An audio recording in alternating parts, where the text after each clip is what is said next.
Ladies and gentlemen, good evening. It is my hope and prayer that this video is actually going to find you guys in good health. Personally, I'm fine. Kisumu is also fantastic.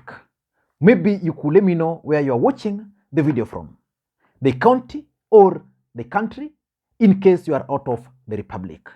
And for those who are in Kenya, please let me know the constituency you are watching us from. Azimio supporters are very angry, very bitter, and furious with Raila Odinga over his latest interview on storming Statehouse. Raila Odinga supporters were really waiting to go and storm Statehouse. But Raila Odinga granted an interview to Citizen TV. And just pay close attention to what Raila Odinga is saying on this particular clip.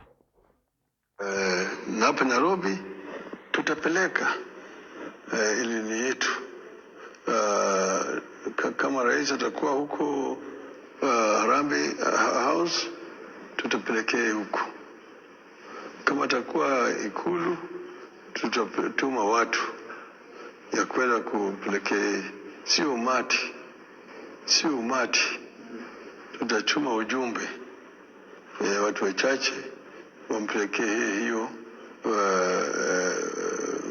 petition yetu. Utakuwa kwenye ujumbe huo ukuelekea Ikulu?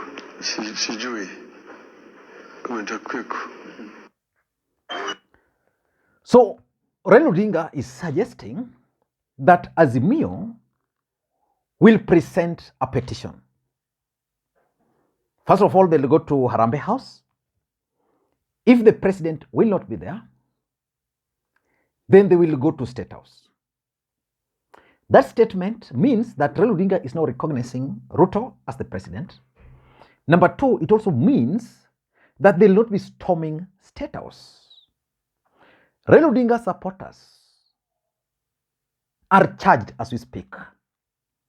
And their main intention was to occupy Nairobi and march to Statehouse. Not a few people going to Statehouse.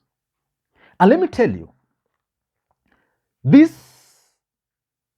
Azimio Mandamano, which will take place on the 20th day of March 2023 in Nairobi, which Raila Odinga declared a national holiday, is going to either make Raila Odinga or destroy him completely. He will have to make a choice. But unless Raila Odinga is using decoy tactics to play Kenya Kwanza, the truth is, unless it's a decoy, if it's not a decoy, I can only interpret it to mean two things. That number one, a deal has already been reached, because I know there has been several individuals who have been working around the clock to ensure that Raila and Ruto agree. Unless a deal has been, either a deal has been agreed, or number two, Raila Odinga has actually succumbed to pressure. And the other day you heard him himself say that he was under a lot of pressure to stop Mandamano. In this video, I want us to look at a few issues from that interview, which in my view is either going to destroy or make Raila Odinga. Before we do that, for those who are watching this channel, in case you are watching it for the first time, please just take a second or two, press that subscribe button so that next time we produce a video like this, YouTube will automatically notify you. Because what we do on this channel is that we analyze politics in a way you can't find any other place. What we do here, you can only find here. And to those who are already subscribed, please, for this particular video, I want you guys to give it thumbs up. And also I want to hear your comment. Should Raila Odinga fail to storm Statehouse? As a Azimio supporter, I'm assuming in case you are a Azimio supporter, what would you do? Would you dump Raila Odinga, or will you move on, or will you just support him? Let me get your thoughts in the comment section. Now let us get back to the main issue. The first issue, in my view, is the issue of storming Statehouse. I've talked to so many people. I've held, in the last 2 weeks, live shows, 2 of them. And I've gauged the mood on the ground. I'm talking of those who are coming from Azimio predominantly dominated regions. The general agreement amongst Raila Odinga supporters is that storming Statehouse was the main deal. Many of the people I've spoken to, and even those who are traveling to who had planned to travel, I don't know whether they'll be traveling to Nairobi from here, they were telling me that the main reason why they wanted to travel, or they are traveling, is because they want to be part and parcel of the people who will go in history as having gone to Statehouse. So storming Statehouse was the main reason why Azimio supporters were excited. And Raila Odinga has actually incited the base. He helped build a serious momentum. When he declared Monday a national holiday, that was the peak of the momentum. But when Raila Odinga suggests that they are not going to storm Statehouse, that a few individuals are going to be sent there. For me, I'm trying to put myself in the shoe of Raila Odinga. I tend to think that his main worry is that his supporters are likely to be eliminated, because Raila Odinga is not ordinary. Probably there are certain things he knows, because I've always opined on this platform that the way William Ruto is silent, he's planning something. So Raila Odinga fear that if he were to let his supporters to storm Statehouse, the country is going to bleed. And a gentleman, a good friend of mine who is now a strong member of UDA, Joshua Nyamori, who was a very close ally of Raila Odinga, and I think from 2002 or 27, he stopped supporting Raila Odinga. He told me, actually in 2007, he told me that at the peak of the post-election violence, someone just took Raila Odinga to a mortuary in Kisumu, several mortuaries, Russia, Aga Khan, and the district hospital. When Raila Odinga left those mortuaries, that was the end of the violence. And Ruto had insisted that wacha Kenya yumane. That's why so many Lugos still believe that Ruto is a real man. So Raila fears blood. And for me, I tend to think that's why he's saying just a few will go. The other thing I think which is worrying Raila Odinga is taking control of the crowd.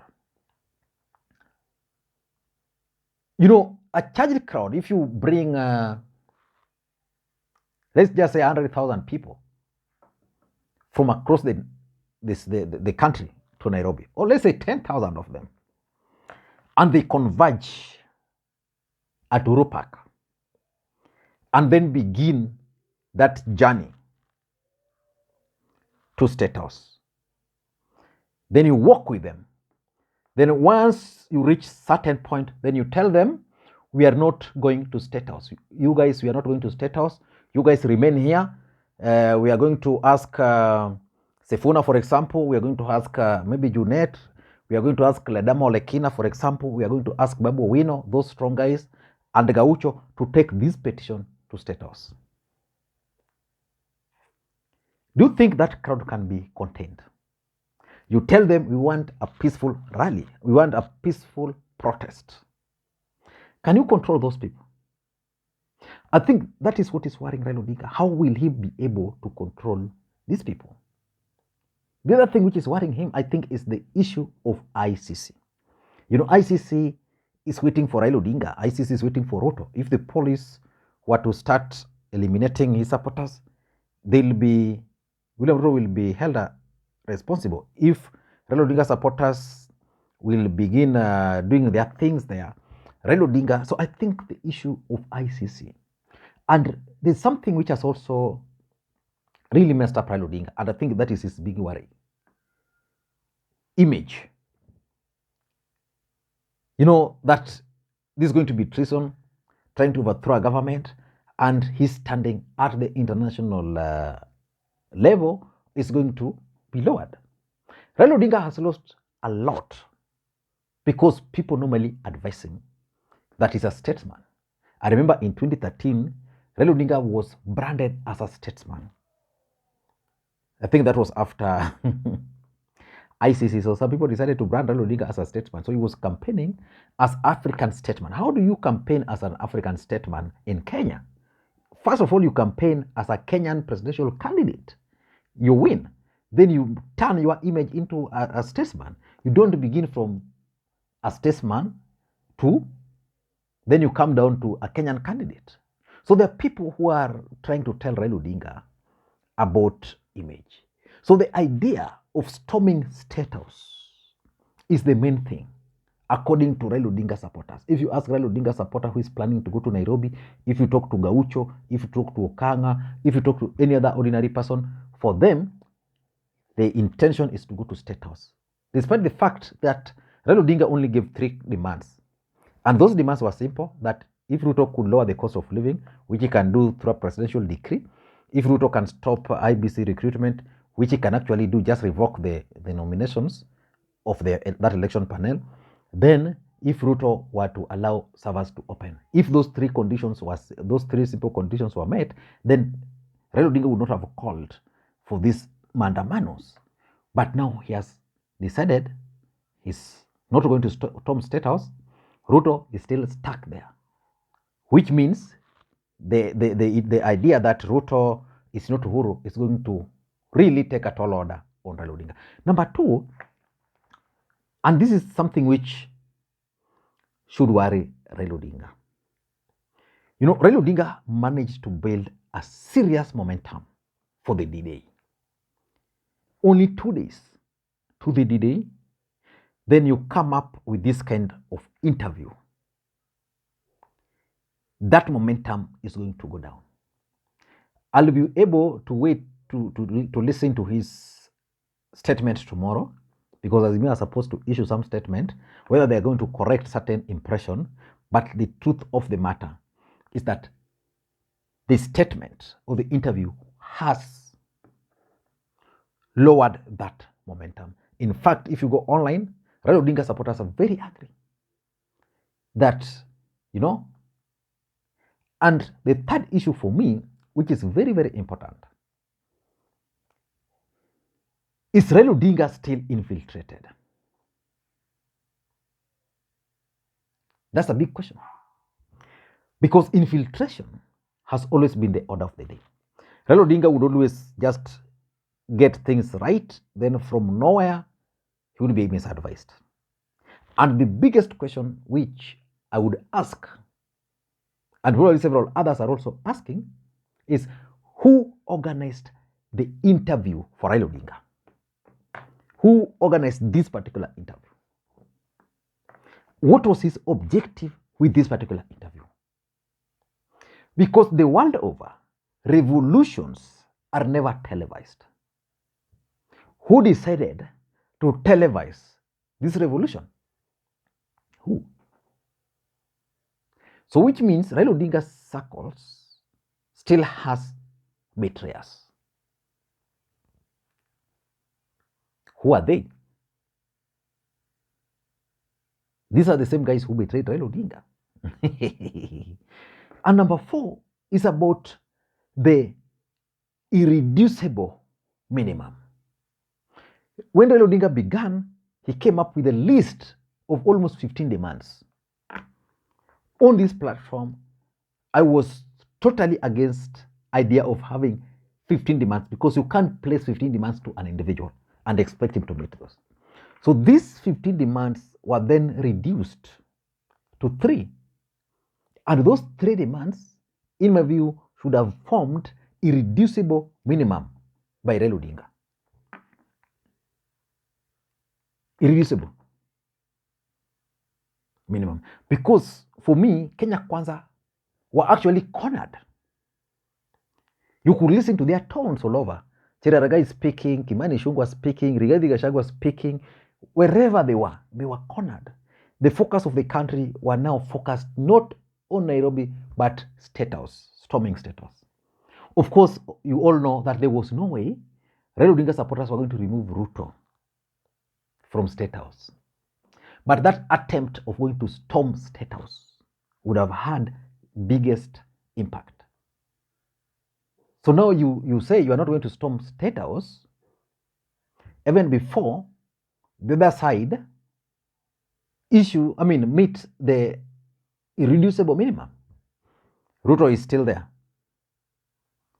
For me, Raila Odinga would have said we are not stopping Statehouse after Ruto had called a press conference and said, on the issue of cost of living, we are going to do this. On the issue of the server, probably that one is IBC. We can't delve much in it, but we're going to find a solution. On the issue of recruitment of IBC commissioners, that I have power, I'm revoking those appointments. So reducible minimum. So what was even the intention? So let us wait and see how this thing is going to pan out. But lastly, I tend to think that there is also international pressure. Some people are piling pressure on Raila Odinga. Remember, William Ruto is a project of the United States of America. There is no way American government can agree that their project is being subjected to kind of negative publicity, which you are going to witness. Because remember, this event was going to happen in Nairobi. And again, there's another one in South Africa, there's another one in Tunisia, there's another one in Senegal, and which other country? There's another country. 4. Yesterday, you saw what happened in France. So America was not going to sit pretty and watch Raila Odinga and his Azimio team pile pressure on their candidate. So I think Raila Odinga is probably succumbing to international pressure. He's been told, you have that constitutional right to picket, and you must make sure that your people are not violent, and that you should not cause, you should not appear to be trying to go to Statehouse, do other things. So let us wait and see how all this thing is going to unfold. But if you ask me, Raila Odinga supporters are not happy. Thank you guys. And if you watch this video up to this stage, please just know I love you. Receive love from Kisumu. Receive love from my family. Receive love from whoever I normally interact with, because we normally discuss a lot. I normally meet a lot of you guys on the screen. On the streets, especially here in Kisumu. I normally frequent Kakamega and Busia. We normally meet a lot. So every time you see me, you don't have to confirm from your screen. Is this Lee? So many people do that. Just come direct and say, Lee, how are you? Then we chat. Bye-bye.